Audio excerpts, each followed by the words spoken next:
Vamos começar. Bate-papo com o doutor Antônio Neri Filho. São 8h03. Bom dia, soteropolitanas e soteropolitanos. Nesta madrugada de domingo ensolarada, põe o radinho para funcionar, coloca os escutadorzinhos lá dentro da orelha para ouvir o nosso programa Drogas Fique por Dentro, um programa que tem o apoio da Metrópole, realizado pelo CETAD, Centro de Estudos e Terapia do Abuso de Drogas. Hoje nós vamos, como sempre, começar lendo a nossa poesia. Nós estamos completando um ano, Zé Silva, nós estamos completando um ano. Eu não sei como colocar aquela história aqui do parabéns para você. Você vai colocar agora? Então coloque aí, vá.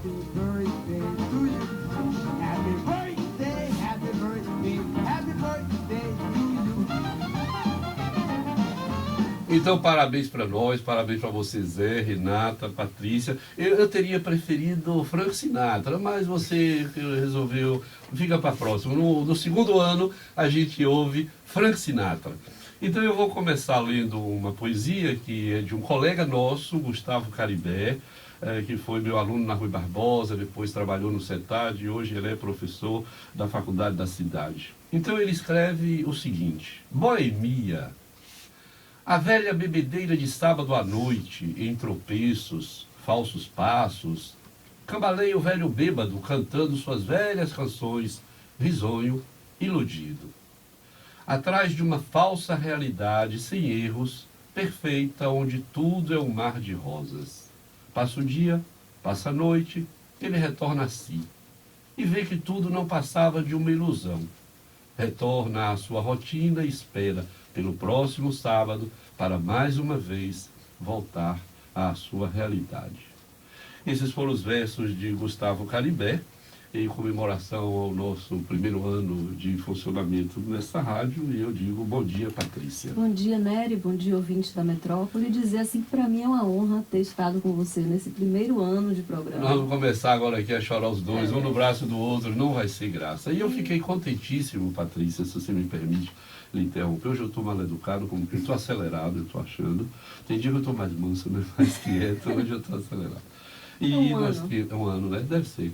E, portanto, nós temos o prazer, foi uma feliz coincidência que nós, nesta comemoração de um ano de atividades nesta rádio, com esse programa, nós tenhamos articulado a vinda de Carlos Martel Guanais, que eu conheci no Ministério Público quando nós fomos conversar sobre um serviço que estava sendo criado aqui na Bahia, a Casa da Ladeira, e me informaram, disseram que um jovem do Ministério Público que trabalha com criança e adolescente, e ele está muito interessado em mudar muitas coisas, e nós nos conhecemos, e eu gostei muito de nossa conversa. Depois eu participei de um evento que o Ministério organizou, e lá estávamos nós de novo. E hoje eu tenho, então, a felicidade de encontrá-lo para conversar sobre exatamente o que ele tem feito, o que ele pensa do consumo de álcool e outras drogas na infância, ou pela infância e pela nossa adolescência, o que significado. Enfim, eu digo bom dia, eu vou lhe chamar de Carlos, ou você prefere Carlos Martel, ou prefere Martel, como é que ele chama? Vamos começar por aí. Bom dia, professor, bom dia, Patrícia, bom dia, caros ouvintes. Professor, fique à vontade. Todo mundo me conhece mais por Martel, é como todo mundo sempre se refere a mim, mas está aqui... Então é assim que eu vou lhe chamar, Martel. Com o senhor já está sendo um início de manhã maravilhoso.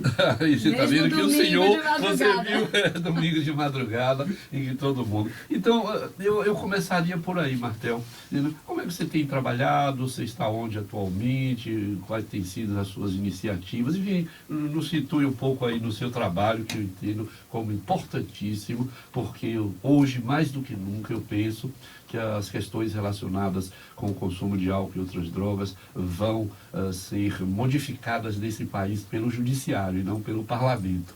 Nosso parlamento é um parlamento, em sua maioria, reacionário. Eu não diria de burro, porque de burro eles não têm nada, mas são reacionários, são retrógrados, estão puxando o Brasil para trás. No que diz respeito à questão de álcool e outras drogas, então, nem falemos. Se tratar de sexo, aí então a questão pega, porque quando muitos dos deputados do nosso parlamento federal, quando ouvem a palavra homossexual, eles ficam com urticária e aí começam a passar mal.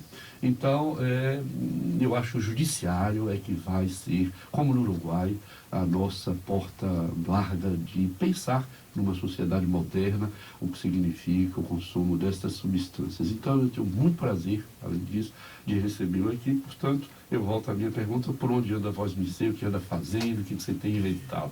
Veja só, professor, eu sou titular de uma promotoria da infância dentro do Ministério Público do Estado da Bahia, aqui na capital. E nós lá, na área da infância, nós acabamos por entender que o tema saúde deveria estar concentrado, da saúde da criança e do adolescente, deveria ficar concentrado nas mãos de uma única promotoria, dentro de uma única promotoria, e não espalhado em várias promotorias.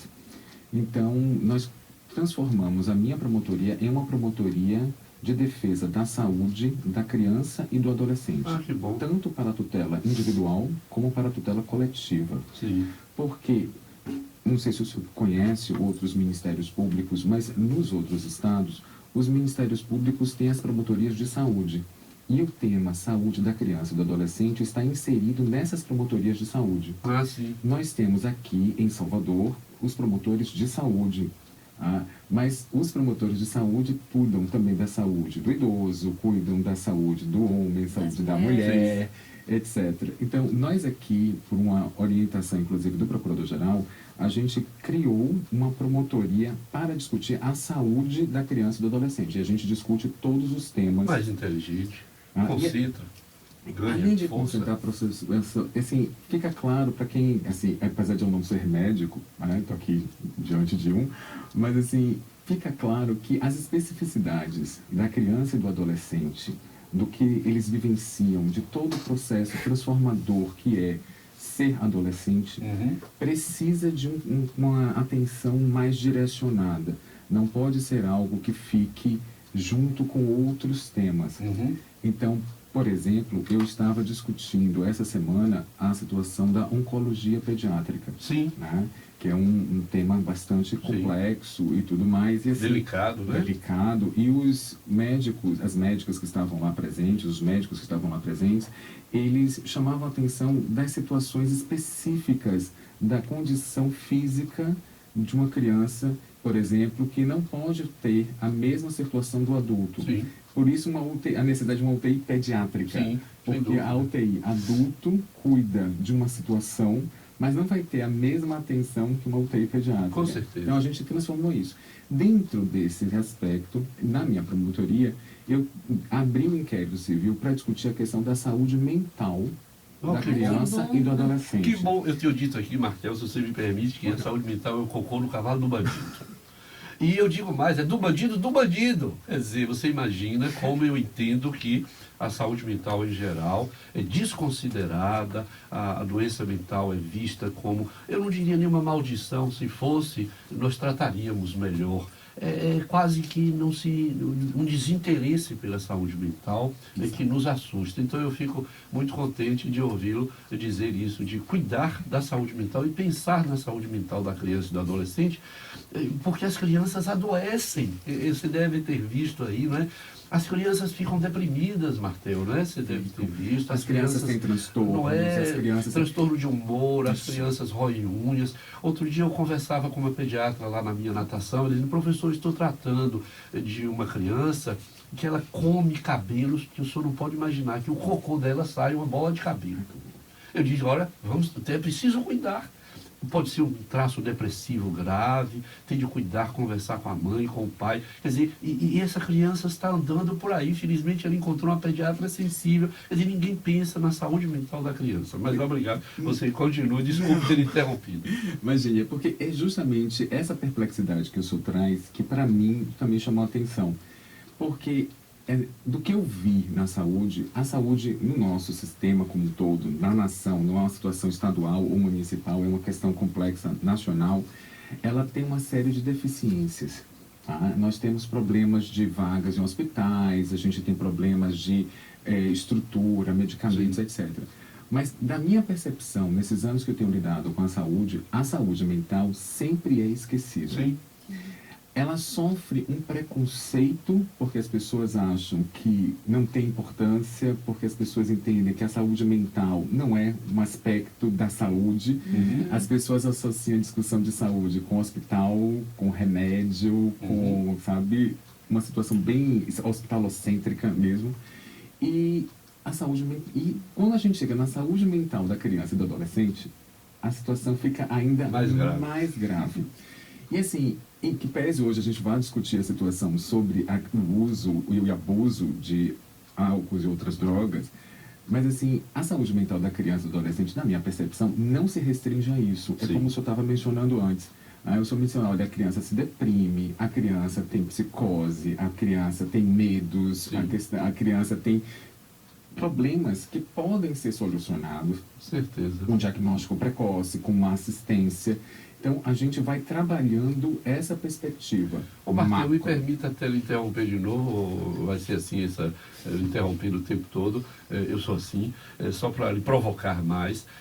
Mas muitas crianças, por exemplo, adoecem para tomar remédio. Sim. As pessoas não sabem disso, mas o tais do xarope para tosse, e com aquele gostinho de framboesa, você tem criança que faz problema respiratório para tomar remédio. Crianças que fazem alergias para tomar remédio, muitas vezes isso numa coisa mimetizada, quer dizer, copiada da própria família, que usa remédio o tempo todo, a mãe vive sob efeito de remédio, o pai toma remédio todo santo dia, por que a criança não vai arranjar um jeito de tomar remédio também? A criança vai ser um reflexo dessas famílias. Com certeza. Deixa eu fazer uma pergunta, Martel.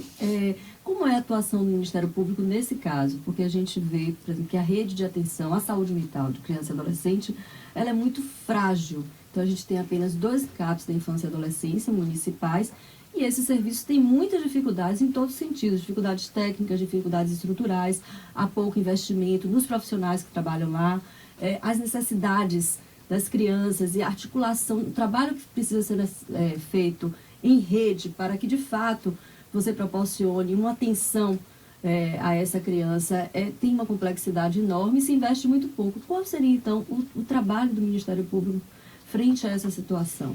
Veja só, Patrícia, no campo da atuação do Ministério Público, a gente tem uma atuação que pode ser judicial ou extrajudicial. Né? A judicial, que o professor Nery se referia, é o ajuizamento de ações. Então, por exemplo, a doutora Silvana Almeida, que é promotora de justiça da área de pessoa com deficiência, né? E tem uma inserção muito forte em vários campos, e ela trabalha muito a questão da saúde mental do adulto. Ela, como já estava há mais tempo, a gente conversou, inclusive passei dados para ela, ela ajuizou uma ação civil pública sobre a rede de atenção psicossocial em Salvador. Né? Uma ação civil pública em que ela inclui, inclusive, os CAPS-IA, né? Mas inclui também os CAPS-AD, pedindo a reestruturação, pedindo a reorganização da estrutura física, pedindo qualificação. É uma obra gigantesca. Ela visitou todos os CAPs, ela fotografou, ela entrevistou, ela levantou dados, porque ela é uma profissional excepcional, um dos nossos melhores quadros, e ela foi organizando tudo. Eu passei para ela os dados que eu tinha do CAPS-IA e ela ajuizou essa ação. Então, essa é a atuação judicial. Aquilo que o professor Nery falava do judiciário ser uma mola transformadora da sociedade. Mas nós também temos uma atuação muito extrajudicial. Nessa atuação extrajudicial, por exemplo, eu abri esse inquérito sobre a saúde mental da criança e do adolescente, que é algo amplo, mas também tem inquéritos específicos sobre os CAPS-IA, para discutir a situação dos CAPS-IA. Então, assim, a gente tem vários diálogos e entendimentos e desavenças com a prefeitura em relação ao CAPS Rio Vermelho, o CAPS Liberdade. Eu mantenho reuniões contínuas em relação à situação dos CAPs, até porque eu já tive eu já participei da realização, da estruturação de um PTS. Tá? Então, eu vou até o CAPS para nós discutirmos a situação de crianças ou adolescentes dentro de um processo de saúde mental. Tá? Então, essa parte toda está dentro disso. Agora, da nossa percepção, é uma situação que é não só quantitativa, como qualitativa, como você observou. Tá? Então, o CAPS Rio Vermelho, por exemplo, é um CAPS, não sei se você conhece, não sei se o professor conhece, é um CAPS que estrutura física é decadente.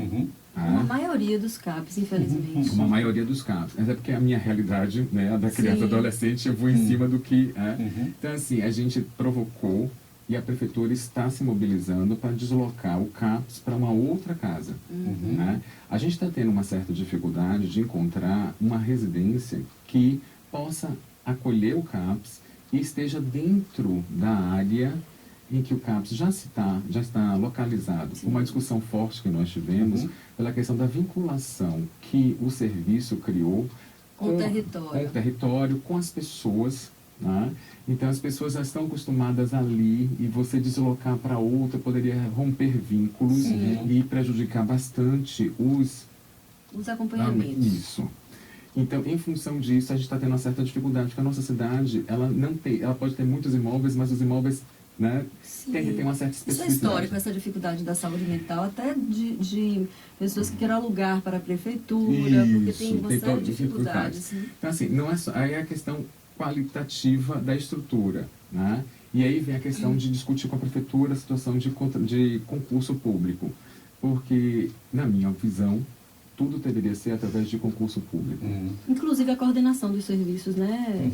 Concordo inteiramente com você. Tudo tem que ser concurso público, porque dá segurança, porque é a forma correta, é a forma como a Constituição estabelece e gera uma estabilidade no serviço. Não tem aquela rotatividade de pessoas que são contratadas e que, por qualquer motivo, depois são demitidas e há a quebra do serviço. Agora, você sabe que um dos grandes problemas que eu acho hoje na saúde mental e na gestão do serviço são os coordenadores que acabam sendo indicados politicamente, que muitas vezes não têm uma história no campo, não conhecem a especificidade do serviço e são colocados lá simplesmente por um cargo político. E muitas vezes, Patrícia, não tem nenhum conhecimento técnico de como manejar situações de crise com usuários de drogas, por exemplo, ou não. Isso. Estamos pensando aqui no Eu CAPS, acho que esse é um ponto assim, fundamental. Não sei se o Ministério Público poderia fazer alguma intervenção nisso. Eu fui coordenadora de um CAPS-AD por 4 anos. É um desafio você coordenar um serviço tendo uma trajetória, porque desde que eu me formei em serviço, desde que eu estagiava, eu sou do campo da saúde mental.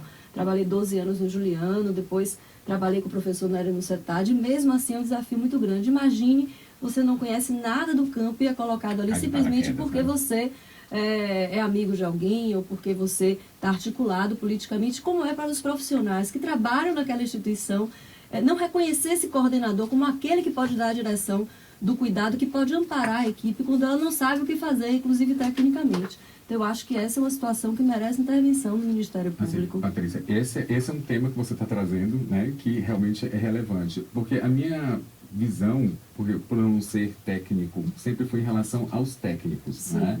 O TO, o psicólogo, o psiquiatra, o educador físico, o assistente social, ou seja, todo esse complexo de disciplinas e profissionais para dar a melhor assistência possível àquela criança e adolescente. Mas a parte do coordenador, eu realmente nunca tinha me atinado com essa especificidade. Que é o capitão do navio, que é o comandante do avião. Nós estamos conversando com o Dr. Carlos Martel Guanais, ele é promotor de justiça e ele tem a responsabilidade da vara da infância e da adolescência. Eu posso chamar de vara da infância e da adolescência? Na vara de juiz. Né? Vara é onde o juiz trabalha. Que é outra questão, não é? Uma outra que a gente pode tocar. Com relação à questão do álcool e outras drogas, a nossa grande dificuldade ainda é a aproximação difícil com os juízes. Nós sabemos que há bons juízes, mas a maioria entende pouco sobre álcool e outras drogas, no sentido do efeito das substâncias, de por que uma pessoa usa drogas. Eu gosto muito de um juiz do Rio de Janeiro que me disse outro dia: Nery, olha, eu encontrei um adolescente com 1 quilo de maconha e considerei que era para uso pessoal. Conversei com ele e ele me disse: doutor, eu não quero ir. toda semana me arriscar numa boca. Eu comprei 1 quilo e eu uso meu negocinho durante 6 meses. E com uma outra pessoa que só tinha 3 cigarros de maconha, ele considerou que era tráfico. Porque a história do sujeito com 3 cigarros era tráfico. E a outro com 1 quilo de maconha não era de tráfico. É preciso que os juízes tenham esta capacidade. E eu, particularmente, tenho a esperança de aqui na Bahia, através da Associação de Magistrados, uma hora dessa, nós possamos chegar aos juízes como chegamos à Defensoria Pública. Não sei se você tomou conhecimento, nós fizemos um curso que durou 1 ano. Começamos com 100 defensores, terminamos com aproximadamente 80. Foi uma permanência maravilhosa que eu considero que transformou a relação dos defensores públicos com os usuários de álcool e outras drogas e com o próprio juiz, porque eles agora dialogam com o juiz a partir de uma posição técnica muito mais forte. E antes eu tinha a percepção de que os defensores muitas vezes nem gostavam muito daquele povo sujo, usando drogas, de terceira categoria. E eu acho que esse trabalho com o CETAD e a defensoria mudou essa perspectiva dos defensores. E eu acho que eles começaram a compreender que homem nenhum, mulher alguma, chega à situação de rua absolutamente abandonado usando drogas porque gosta.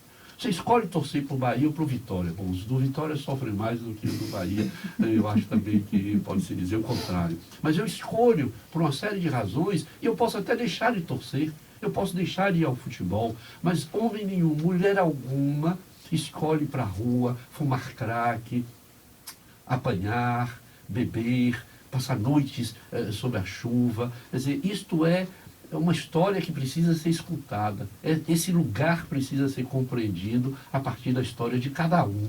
E eu acho que isso foi maravilhoso e hoje nós temos defensores extraordinários fazendo coisas maravilhosas. É nosso grande braço, Patrícia diz o tempo todo, no ponto de cidadania, nosso grande apoio é a Defensoria Pública, como é e tem sido, e eu espero seja cada vez mais também com o Ministério Público. Nós precisamos nos aproximar, como hoje estamos nos aproximando do Ministério Público através do seu trabalho com criança e adolescentes, melhor, e eu acho que nós vamos tomar seu telefone de novo, e eu acho, Patrícia, nós vamos começar a telefonar mais para o doutor Carlos Martel. Nosso telefone permite 1 minuto só, porque nós estamos ao vivo e eu quero lembrar as pessoas que podem ligar para nós para o 35055000, fazer perguntas, discordar, concordar, colocar questões aqui para o doutor Carlos Martel Guanais e para nós mesmos, e aí nós vamos ajudando aqui, trabalhando como for possível. Mas faz favor. Não, eu só ia complementar, professor, que eu concordo inteiramente com o que o senhor estava falando, e assim, eu acrescentaria que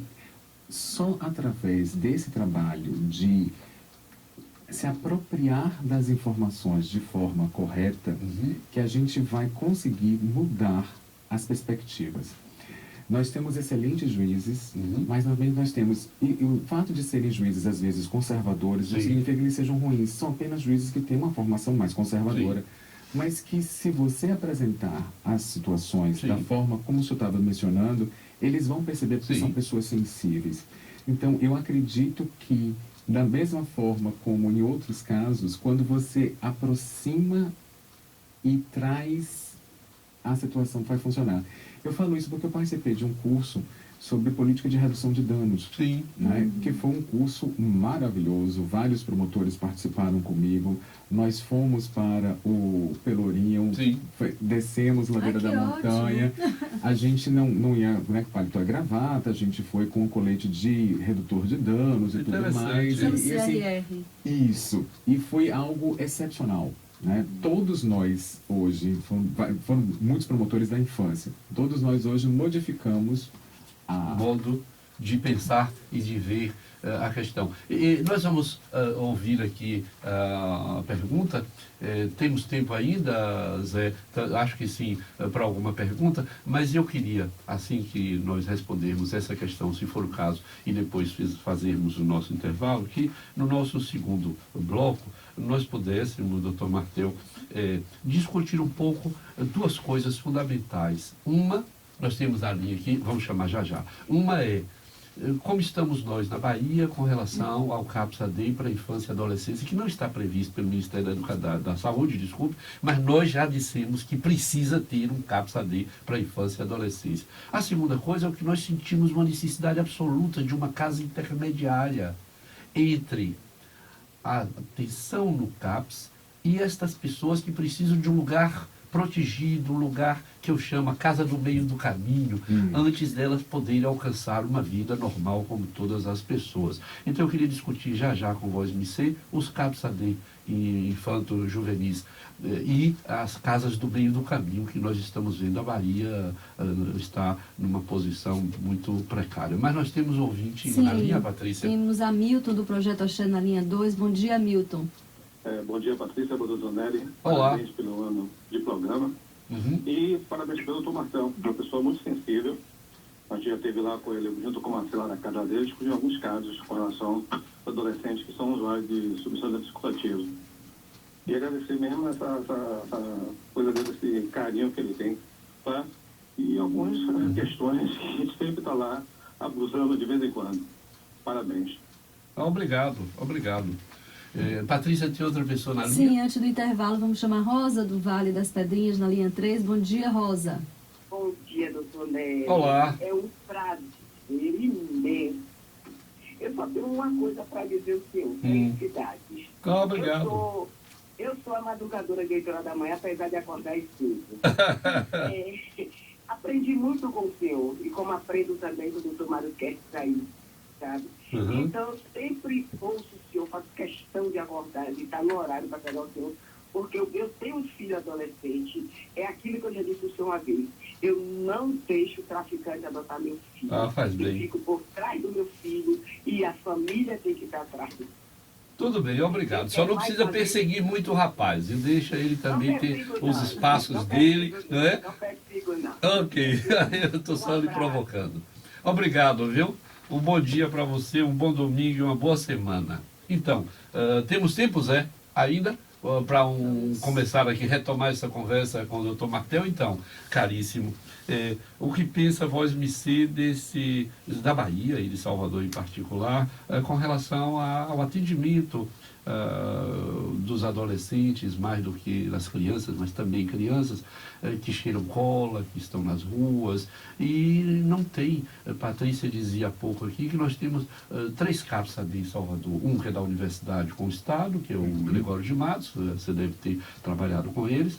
Nós temos o de Pernambués aqui em frente, e que funciona com a graça de Deus, eu posso dizer assim, e o CAPS G. Espieira, que nós inauguramos na gestão do Dr. José Carlos Brito, são 6 mil metros quadrados, que era para ser um CAPS AD3, com internação, pequena duração, essa coisa toda, mas que nunca chegou a funcionar muito a contento e nós não estamos muito satisfeitos com o modo como esse CAPS AD tem funcionado. Então eu acho que nós continuamos na Bahia, apesar de não estar previsto no Ministério da Saúde um CAPS AD infanto-juvenil, mas sim um infanto-juvenil em saúde mental, eu acho que caberia o Ministério Público nos ajudar no sentido de efetivamente termos um lugar para onde levar os nossos filhos e filhas que estão aí precisando de um cuidado especial. E depois, aquilo que também lhe coloquei já, um lugar onde eles possam ficar de modo intermediário entre uma situação mais crítica e uma vida, digamos, de maior ou pelo menos alguma possibilidade. O que você pode nos dizer disso? Depois, se ele responder, a gente volta aqui ao intervalo. Um minuto só, Zé. Veja só, professor, na minha visão, eu concordo inteiramente com o senhor que a rede de assistência psicossocial na nossa comunidade, no nosso estado, não estou falando só de Salvador, mas no nosso estado, é extremamente precária. Sim. Eu estive, há uns 2 anos atrás, eu fui membro auxiliar do Conselho Nacional do Ministério Público durante 2 anos, na Comissão da Infância. Sim. E estive no Fórum de Saúde Mental da Criança e Adolescente, que aconteceu em Brasília, em 2013. E lá, eu lembro do depoimento de um psicólogo que trabalhava à época no Rio Grande do Sul, acho que em Novo Hamburgo, salvo o melhor juízo. Sim. Mas eu posso estar equivocado na cidade. Lá, eles possuíam 7 CAPS IA. Uma cidade... 7 CAPS? 7. Não temos inveja não, né? Não, pois é. O senhor entendeu. Né? O senhor entendeu Eles não devem ter 3 milhões de habitantes. O senhor entendeu como ficou a minha cara quando isso aconteceu. Então, isso para mim já revela o atraso disso. Há também o preconceito. As pessoas sempre pensam que o tratamento não vale a pena, Sim. porque é um tratamento de pessoas que não querem, como o senhor mencionava um pouquinho antes, que são pessoas, fez porque quis, Sim. chegou nesse estado porque se deixou levar. Então, tudo isso a gente enfrenta. Então, nós do Ministério Público estamos nos articulando, sim. Nós estamos em contato, estamos preparando uma discussão mais pesada com a Prefeitura, porque no projeto da Prefeitura não há ampliação de CAPs. Né? No plano plurianual da Prefeitura não há. Ele prevê a ampliação da rede de atenção básica, ele prevê a situação de melhorias nos que já existem, mas ele não prevê expansão. E essa é uma discussão que a gente está organizando para enfrentar, porque não dá para ficarmos aonde estamos. Temos a situação da Casa da Ladeira, né, que é uma unidade de acolhimento que já é um avanço. E há uma proposta do Estado de levar esse projeto para o interior do Estado também, o que já seria uma vantagem. Porque se nós já somos deficitários aqui no interior do Estado, é algo catastrófico. E o flagelo que o senhor menciona não acontece só em Salvador, acontece em todas as cidades. E a gente está também preparando uma ação geral nesse aspecto para trabalhar isso no Estado de maneira uniforme. Como diria minha avó, Deus seja louvado. Né? E nós vamos fazer um breve intervalo. Nosso telefone 35055000. Liguem para nós, não só para dar parabéns pelo nosso primeiro ano de programa, mas para fazer perguntas, fazer sugestões, dialogar conosco. Fique aí, vamos fazer um breve intervalo, voltamos já. Você está ouvindo um programa sem preconceitos. Drogas, fique por dentro com o Dr. Antônio Neri Filho. São 8h38, estamos de volta com o nosso programa Drogas Fique por Dentro, neste domingo em que completamos um ano de atividades, conversando com o Dr. Carlos Martel Guanais, que é promotor de justiça e cuida das crianças e dos adolescentes. Mas eu vejo, Patrícia, que nós já temos outra ouvinte na linha. Você chamou e os ouvintes responderam. Sônia do Rio Vermelho na linha 2. Bom dia, Sônia. Bom dia. Olá, Sônia. Parabéns, doutor, pelo programa. Obrigado. Eu madrugo sempre para ouvir seu programa, viu? Queria saber se o senhor conhece o chá do asca e da ibogaína, é indicada para inibir a compulsão do uso das drogas. Se o senhor conhece? Conheço, Sônia, mas não é assim não. A ayahuasca é uma bebida feita a partir de duas plantas, o mariri e a chacrona, só tem na Amazônia Profunda, e foi de lá que veio o consumo destes produtos a partir de um ritual muito complexo e, portanto, eu diria quase que religioso, há quem chame de uma seita, e isso ganhou os grandes centros. Mas é preciso estar inserido numa comunidade, é preciso ser avaliado pelo condutor dessa comunidade. Nós temos hoje grupos que são dissidentes do projeto inicial amazônico, então eu não diria, para responder bem objetivamente, e que seja uma utilização adequada, pura e simples, de encontrar a ayahuasca por aí, o chá, e tomar. Não. É preciso estar inserido numa comunidade, é preciso participar do ritual, é preciso ter pessoas que controlem a utilização, porque há efeitos colaterais e isso não pode de modo algum ser utilizado de qualquer modo. E eu não penso que criança e adolescente deva usar pelos efeitos dos produtos psicoativos que criança e adolescente, por sua formação, por sua fragilidade orgânica e mesmo por sua fragilidade psíquica, deva utilizar esse produto.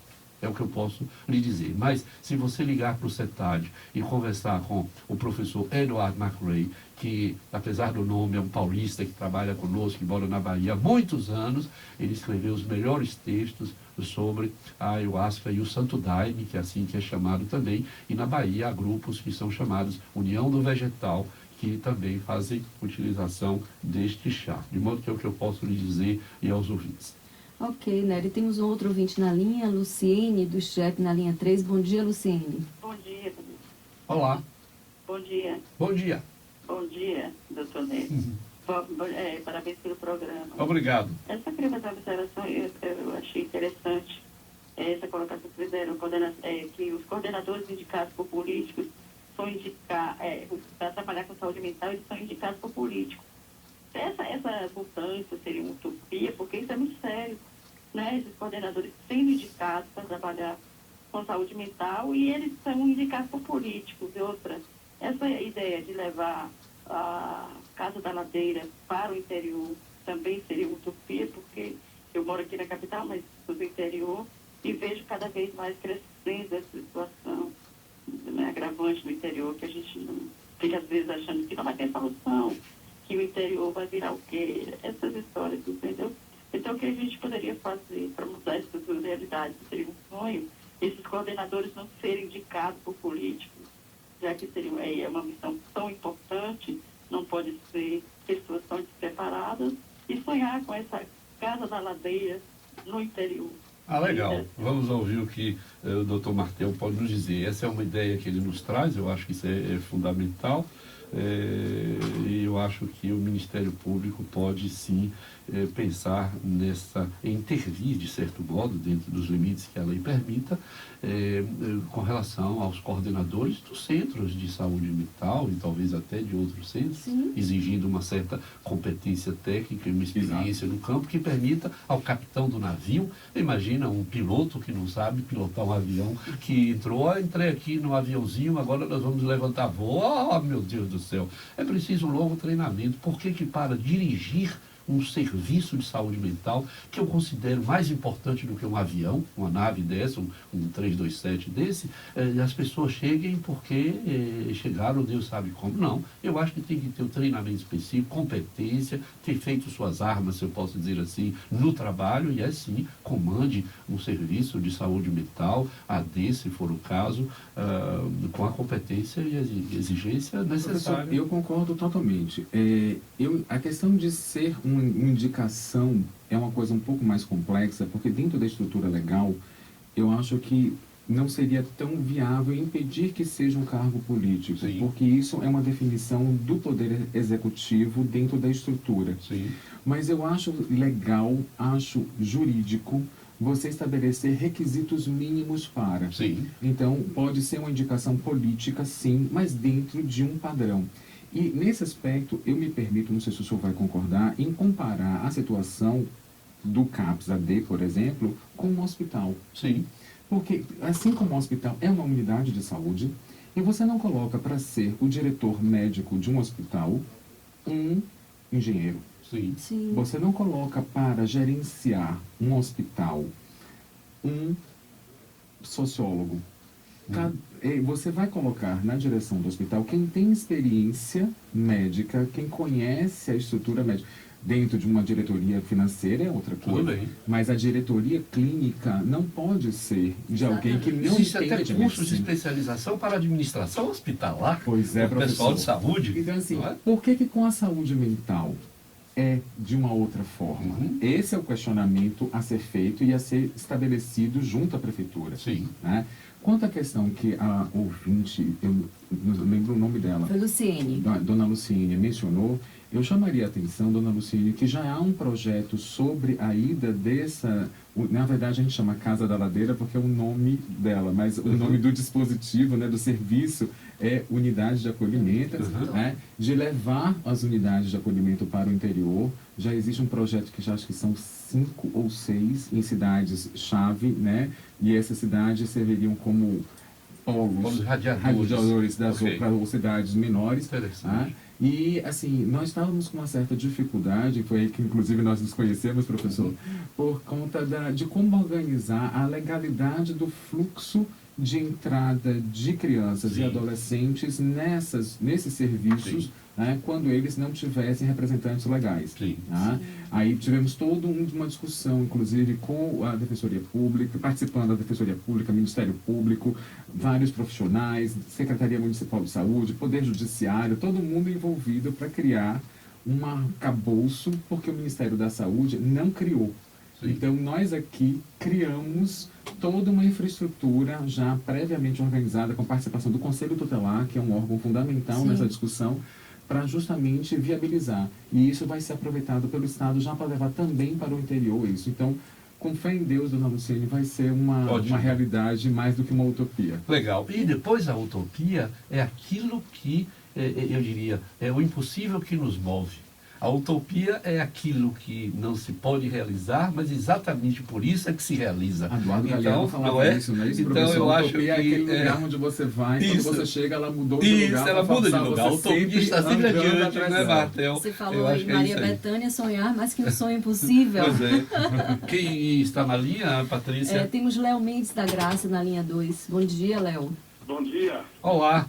Olá, professor. Primeiro, preciso cumprimentá-lo, sim, porque sou seu ouvinte assíduo e sou professor também. Obrigado. Recomendo a audiência deste seu programa aos meus alunos. São alunos do ensino médio, terceiro ano, e digo que é a fonte confiável que tem na mídia baiana hoje, né? Obrigado. E quero cumprimentar também a bancada e submeter aos senhores a seguinte questão. Eu estava lendo na Folha de São Paulo de ontem um debate cujo tema foi porte de drogas para uso pessoal. Deve ser descriminalizado no Brasil ou não? Eu queria ouvir a opinião dos senhores, porque tenho muito interesse nesse assunto. Ok? Muito obrigado, um bom dia. Vai ouvir de minha parte, na perspectiva médica, e eu tenho certeza que de Patrícia... Na perspectiva social. Isso, social, psicossocial, porque ela é psicóloga e assistente social, ela faz questão de dizer, sou assistente social, sou do grupo das revoltadas, e é uma boa revolta, uma sagrada revolta. E do doutor Martel, eu lhe diria o seguinte, eu sou inteiramente favorável, depois de 30 anos trabalhando com usuários de álcool e outras drogas e seus familiares, a que se descriminalize, deixe de ser crime o porte de uma droga para uso pessoal. Primeiro porque eu entendo que isso interfere, essa proibição, no direito pessoal. Não sou advogado, mas eu compreendo que eu tenho meu corpo, eu tenho minha cabeça, eu tenho minha história, eu tenho minhas crenças, e eu faço na minha vida, desde que eu não prejudique a terceiros, o que eu achar necessário fazer dentro de limites da lei. E, portanto, há um conflito, no meu entender, nesse sentido, entre a lei e esse direito individual. Portanto, eu não só defendo que haja uma descriminalização, do porte de drogas para o uso pessoal, como eu já estou mais adiantado. Eu tenho proposto há mais de 20 anos a legalização de todos os produtos hoje tidos como ilícitos, porque nós iríamos mudar a relação econômica, nós iríamos abrir maior possibilidade para as pessoas se tratarem, nós íamos cravar uma lança no coração do leão. Mas é evidente que isso só não basta, legalizar. Nós teríamos que organizar outros dispositivos, que são mais difíceis até de serem modificados, como, por exemplo, a cultura policial com relação aos negros, com relação aos pobres, com relação aos excluídos. Não basta legalizar, há de se trabalhar para que a sociedade, em todas as suas dimensões, mude, pouco a pouco, e Deus sabe como isso será longo, a sua relação com os produtos psicoativos. Mas legalizar seria certamente o primeiro passo para essa transformação. Repito, não basta legalizar. Há de se trabalhar muito mais para uma mudança de cultura, de mentalidade e, portanto, uma mudança na conjuntura social em que nós vivemos. Eu queria ouvir Patrícia e certamente Martel. Eu acho, Nery, que quando a gente criminaliza a droga, na verdade, a gente está criminalizando as pessoas. E isso tem um efeito social e psíquico enorme. A gente vê o sofrimento das pessoas na rua quando elas passam a ser tratadas ou destratadas como criminosas apenas por usarem uma substância psicoativa. Isso dificulta o nosso trabalho enquanto profissional de saúde, o acesso a essas pessoas, a relação de confiança. Então, assim, precisamos avançar mais para além, inclusive, da descriminalização e regulamentar o uso das substâncias psicoativas. E aí, ouvi-lo, Martel, como seria isso juridicamente? Isso é possível? Veja só, professor Nery e Patrícia, na minha visão, a gente precisa chamar algum... Eu sou uma pessoa com toque, então eu preciso colocar as coisas em categorias. Então, um primeiro aspecto que eu acho que é importante chamar a atenção é o que o professor Nery tocou já, que é a questão de separar a descriminalização da legalização. Sim. Hoje vai estar em curso no Supremo Tribunal Federal um julgamento sobre um recurso extraordinário que foi movido pela Defensoria Pública de São Paulo, em que ela alega justamente isso, professor, que o senhor mencionou. O princípio que está na Constituição Federal, chamado que a gente chama princípio da intimidade. Sim. A intimidade do ser humano, a intimidade do cidadão precisa ser resguardada. Sim. E é com base nesse princípio da intimidade que ele sustenta a situação de que o uso pessoal não pode ser criminalizado. Sim. Então ele entende que, por esse ângulo, é inconstitucional a criminalização e pede. E o ministro Gilmar Mendes, inclusive, no voto dele, que foi o relator, já opinou favoravelmente nesse sentido. Tá? Mas nesse aspecto, eu acho que seria mais saudável que a gente partisse para uma discussão no legislativo. Sim. Porque a decisão do Supremo, ela não vai poder enfrentar questões importantes, como, por exemplo, qual é a quantidade? Sim. Qual é o tipo? Existem tipos que podem, tipos que não podem, que eu acho que deveria ser um debate no Poder Legislativo. Sim. Mas, infelizmente, por termos umas casas legislativas muito conservadoras, não temos tido chance, de forma madura, Sim. civilizada, debatermos isso. Eu acho que a nossa sociedade precisa enfrentar, ainda que seja para dizer não, Sim. mas ela precisa enfrentar, abrir essa discussão com franqueza, com honestidade, não é? De forma clara. Sem tantos preconceitos. Sem tantos preconceitos, dizendo o que cabe, o que não cabe, o que quer, o que não quer, e se posicionar enquanto sociedade sobre esse tema. Como, por exemplo, a sociedade uruguaia fez, Sim. em que ela legalizou o uso da maconha, né? Lá foi o uso específico, que estabeleceu a quantidade que cada pessoa pode ter, Sim. estabeleceu a questão do cultivo, organizou toda essa estrutura nesse aspecto, em que, inclusive, afetou o outro viés. Porque o uso, eu realmente acho que, é uma opinião pessoal Sim. minha, eu concordo inteiramente com o que vocês dois disseram, eu não vejo legalmente utilidade em criminalizar. Quando você criminaliza uma conduta, você transforma ela, e você pega ela e taxa como algo antissocial. Sim. Você transforma ela numa situação que ofende a sociedade. E eu não vejo como o que você faz dentro de sua casa, desde que não prejudique terceiros, Certamente. né, que isso venha acontecer. O álcool, por exemplo, também causa desastres e é legalizado. Não é? Eu lhe diria que ontem, Martel, eu participei de um debate na Defensoria Pública com o deputado Jean Willis e outras pessoas foram convidadas da universidade e a sala, eu disse aqui no começo, estava hiperlotada de pessoas. E fica claro que há no Brasil um genocídio, eu posso dizer isso claramente, um genocídio voltado para pessoas excluídas, pobres e pretas. Quer dizer, nós sabemos que a lei não alcança todas as pessoas do mesmo modo. Então, o que se discute hoje, particularmente numa cidade como Salvador, em que 80% é de pessoas negras, excluídas, pobres, quando você vê as cadeias estão cheias de pessoas, eu diria, de pele escura, pouca gente branca de olhos azuis, se é que na Bahia tem branco de olhos azuis, são tão raros, não estão presos. E o debate foi centrado em torno do racismo e do que esta lei, que criminaliza, autoriza o Estado a fazer o que nós temos chamado essa exterminação. Quer dizer, acabar com esta criminalização seria, de certa forma, uma nova libertação para alguns, romper as algemas da escravidão que simbolicamente foi feita, mas nós estamos até hoje, sabemos, escravos. Eu só gostaria de acrescentar, concordando com tudo que o senhor mencionou, duas situações que são interessantes. Eu fui coordenador da área de meio ambiente do Ministério Público durante algum tempo, e uma das coisas que nos chocou profundamente foi o racismo ambiental. Sim. Você tem áreas onde há uma maioria de população negra, afrodescendente, em que os serviços de saúde, de atenção, atenção básica, serviços sanitários Sim. básicos não chegam.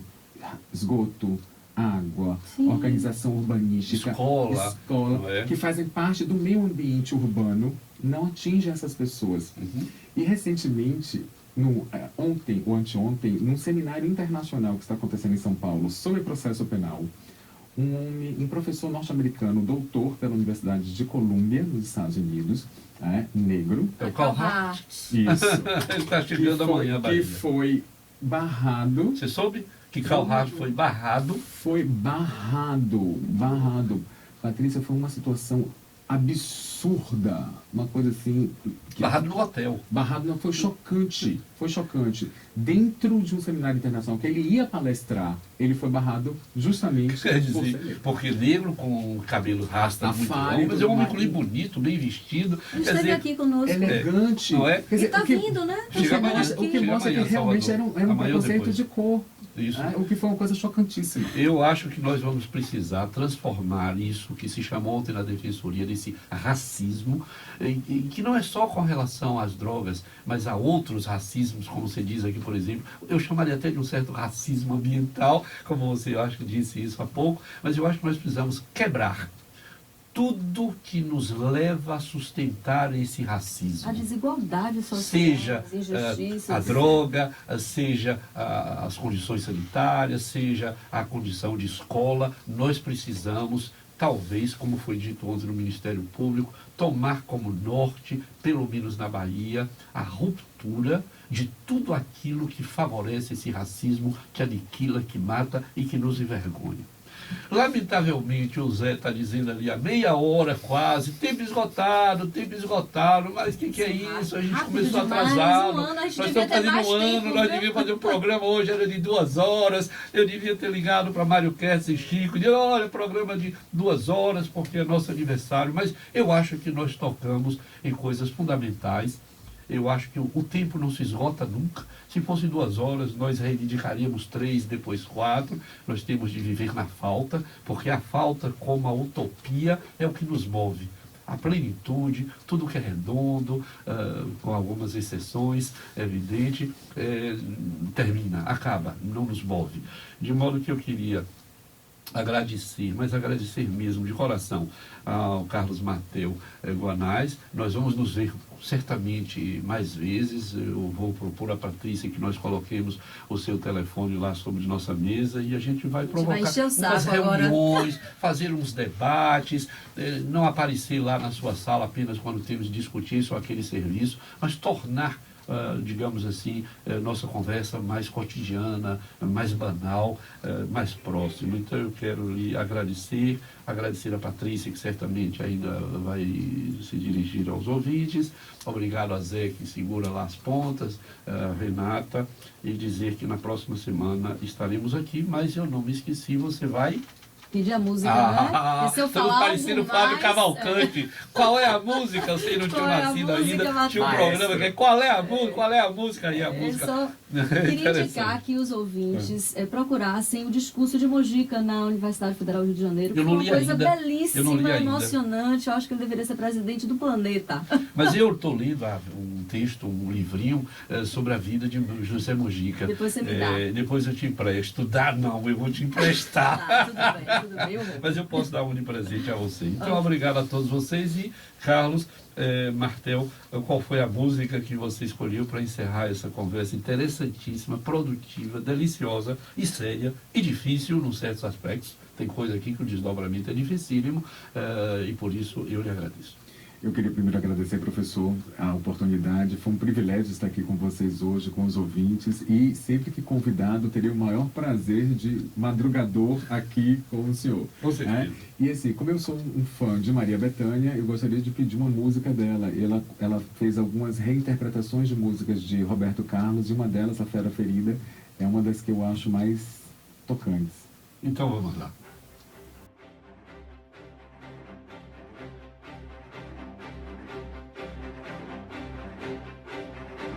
Acabei com tudo, escapei com vida. Tive as roupas e os sonhos rasgados na minha saída, mas saí.